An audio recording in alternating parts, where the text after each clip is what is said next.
the Iranian President Masoud Pezeshkian is about to address the United Nations. So let's listen in to what he has to say.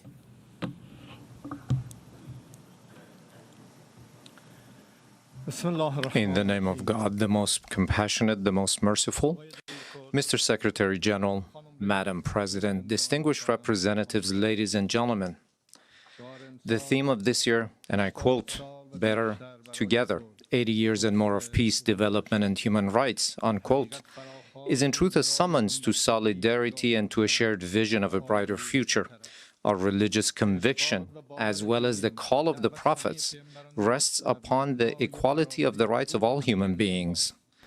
That which renders man more worthy is piety, namely truthfulness, wisdom, purity, and benevolence. The bedrock of all divine religions and of the human conscience is this golden maxim: that which you would not approve for yourself, do not approve for others. Jesus Christ, peace be upon him, once said, "Act towards others as you would have them act towards you." The Prophet of Islam, peace be upon him, said, "None of you is a true believer unless he desires for others what he desires for himself." The sage Hillel, the elder, expressed the essence of the Torah as such: that which is hateful unto thee, do not do unto thy fellow. In the traditions of the Orient, likewise, the central teaching is this very principle, and secular schools of ethics grounded in reason and conscience have arrived at the same conclusion. Excellencies, is this the state of our world? Let us behold the past 2 years. The world in these 2 years was witness to genocide in Gaza, was witness to the destruction of homes and repeated violation of sovereignty and territorial integrity in Lebanon, was witness to the devastation of Syria's infrastructure, was witness to assault against the people of Yemen, was witness to the forced starvation of emaciated children in the arms of their mothers, was witness to the assassination of Iran's scientists, was witness to the surreptitious raids infringing upon the sovereignty of nations, violating the territorial integrity of states, and openly targeting leaders of people. And all of this under the full support of the most heavily armed regime in the face of the earth, and under the pretext of self-defense. Would you countenance such things for yourselves? Who is the disturber of the stability of the region and the world? Who is the actual threat against international peace and security? Who is the violator of the golden moral maxim of mankind?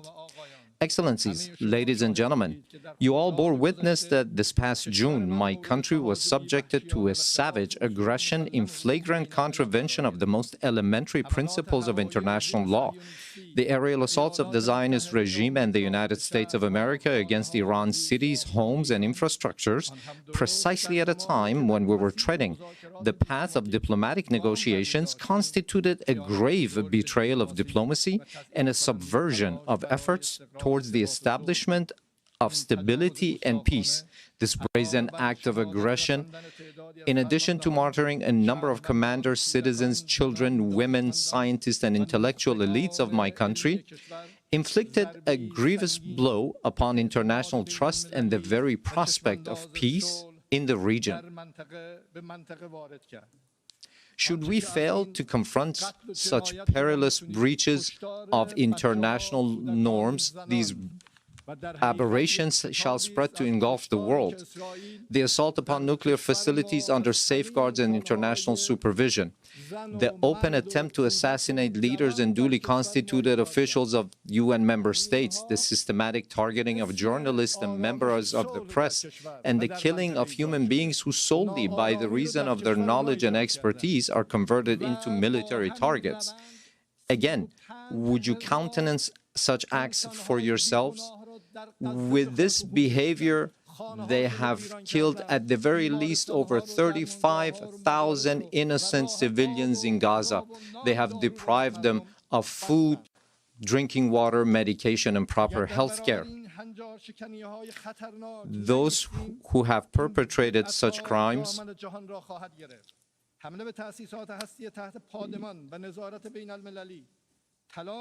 this nation, with a magnanimous spirit and an The systematic targeting of journalists and members of the press, and the killing of human beings who solely by the reason of their knowledge and expertise are converted into military targets. Again, would you countenance such acts for yourselves? Those who have perpetrated such crimes must know that Iran, the most ancient continuous civilization upon the face of the earth, has ever stood steadfast against the tempests of history. This nation, with a magnanimous spirit and an eternal will, has time and again demonstrated that it shall never bow before aggressors. And today as well, in the face of the transgressors, it stands upright with reliance upon the power of faith and its national cohesion. In this 12-day defense, the patriotic and valiant people of Iran laid bare before the aggressors the fallacy and self-delusion of their arrogant calculations. The enemies of Iran unwittingly fortified the sacred national unity. The people of Iran, despite the most severe, protracted, and crushing economic sanctions, psychological and media warfare, and persistent efforts to sow discord, at the very instant the first bullet was fired upon their soil, rose in unison in support of their valiant armed forces, and today they continue to honor the blood of their martyrs. Here, in the name of all Iranian people, I extend my heartfelt gratitude to all personalities, nations, governments, and international and regional organizations that stood in solidarity with Iran during this war. Ladies and gentlemen, today, after nearly 2 years of genocide, mass starvation, the perpetuation of apartheid within the occupied territories, and aggression against its neighbors, the ludicrous and delusional scheme of a greater Israel is being proclaimed with brazenness by the highest echelons of that regime. The scheme encompasses vast swaths of the region. The map itself lays bare the true intentions of the Zionist regime, intentions that have, of late, been openly endorsed by its criminal prime minister. None in the world is secure from the aggressive machinations of this regime.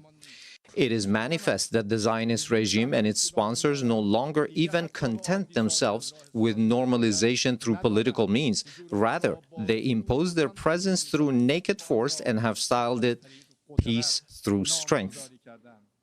Yet, this is neither peace nor power. It is nothing but aggression rooted in coercion and bullying. But we envision our powerful Iran alongside powerful neighbors within a strong region with a radiant future.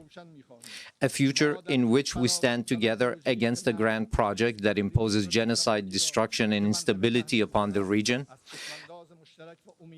A future in which collective security is assured through genuine mechanisms of defensive cooperation and joint response to threats.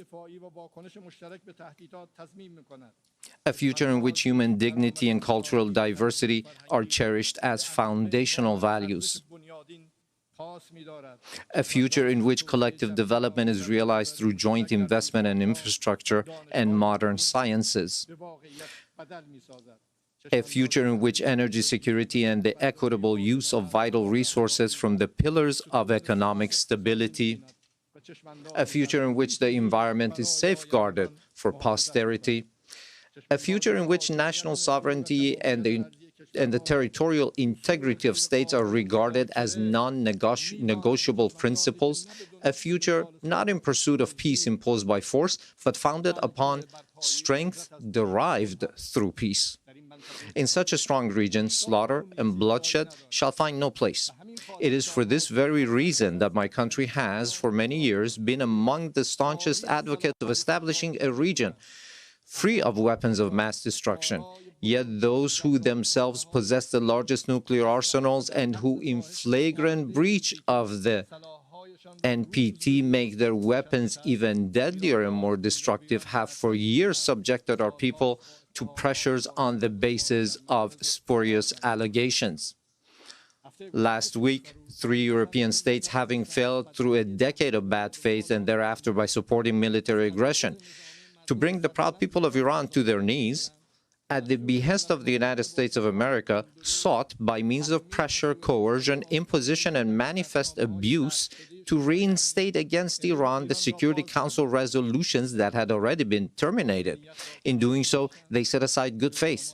They circumvented legal obligations. They sought to portray Iran's lawful remedial measures taken in response to the United States' withdrawal from the JCPOA and to Europe's breach and utter incapacity as a gross violation.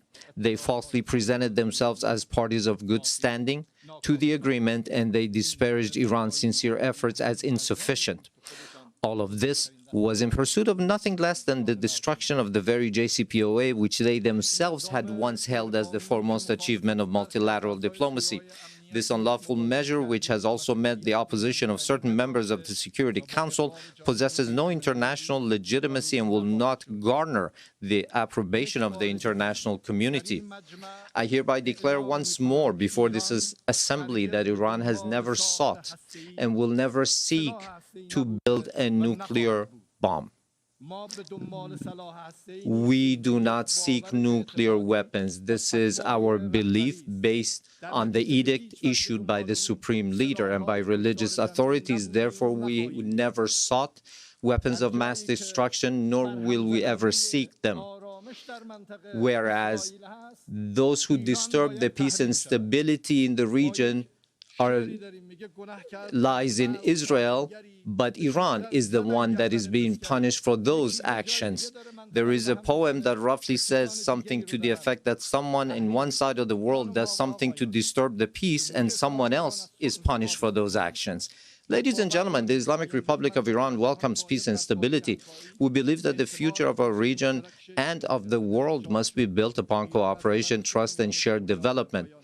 In this framework, Iran supports the peace process between the Republic of Azerbaijan and the Republic of Armenia and hopes that its outcome shall be enduring and serve as a foundation for improved relations between these two neighboring states. Iran also hopes that the efforts to bring an end to the war in Ukraine may result in a just and lasting agreement between Russia and Ukraine and bring solace to the human suffering caused by this crisis. Iran welcomes the defensive pact between the two brotherly Muslim countries, the Kingdom of Saudi Arabia and the Islamic Republic of Pakistan, as a beginning for a comprehensive regional security system with the cooperation of the Muslim states of West Asia in the political, security, and defense domains. Finally, Iran condemns the criminal aggression of the Israeli regime against Qatar, which resulted in the martyrdom of a number of Palestinian and Qatari nationals, and declares its support and solidarity with the government and people of Qatar. Ladies and gentlemen, true security is not achieved through force, but through confidence-building, mutual respect, regional convergence, and multilateralism grounded in international laws. Based on this foundation, a call upon all to practice listening to one another instead of raising voices, to re-examine the intellectual premises of polarization and political violence, which today ensnares not only the international community, but also renders societies internally with tension and turmoil. To uphold as the common denominator of all beliefs and cultures the principles that whatever we do not approve for ourselves, we should not impose upon others, instead of distorting concepts and narratives with biased interpretations. To restore and rehabilitate the credibility of international laws, institutions, and mechanisms, and to commit to the establishment of a regional system of security and cooperation in West Asia. Ladies and gentlemen, we Iranians have extended our power in the world not by producing and employing nuclear weapons, nor by the slaughter of hundreds of thousands in the 20th century, nor by genocide and the imposition of starvation upon the children in Gaza in the 21st century, and not even through the historic empires of Iran, but rather through a culture of human fellowship and the message of empathy of universal sages such as Rumi, Hafiz, Saadi, who 8 centuries ago declared, "Human beings are members of a whole, in creation of one essence and soul. If one member is inflicted with pain, other members uneasy will remain. If you have no sympathy for human pain, the name of human you cannot pertain. Those criminals who bully by murdering children are not worthy of the name human being, and assuredly they shall never prove to be trustworthy partners." Relying upon its time-honored tradition of altruism and human fellowship, Iran is a steadfast partner and a trustworthy companion for all peace-seeking countries, a friendship and a partnership grounded not in fleeting expediency, but in dignity, trust, and a shared future. We, the upright people of Iran, by standing firm against lawless marauders, have surmounted with honor the injustices, discriminations, and double standards imposed upon us. And today, with an opportunity-oriented outlook, we have transformed this historic achievement of the Iranian people into a platform for a leap toward a hopeful future. Let us together, with you, turn threats into opportunities. I thank you. We never sought, we will never seek nuclear weapons. The words there of the Iranian President Masoud Pezeshkian, who went on to also say, though, that Iran will never bow before aggressors, reminding the world of the strikes that were conducted by Israel and the US against Iran. He called them a savage assault, a grave betrayal of diplomacy. He also condemned Israeli actions in Gaza, talking about the criminals who murder children. And he also touched upon relations with Europe, citing Europe's abuse and setting aside of good faith in relation to what appears to be the collapsing framework, or what's left of it, of the Iran nuclear deal.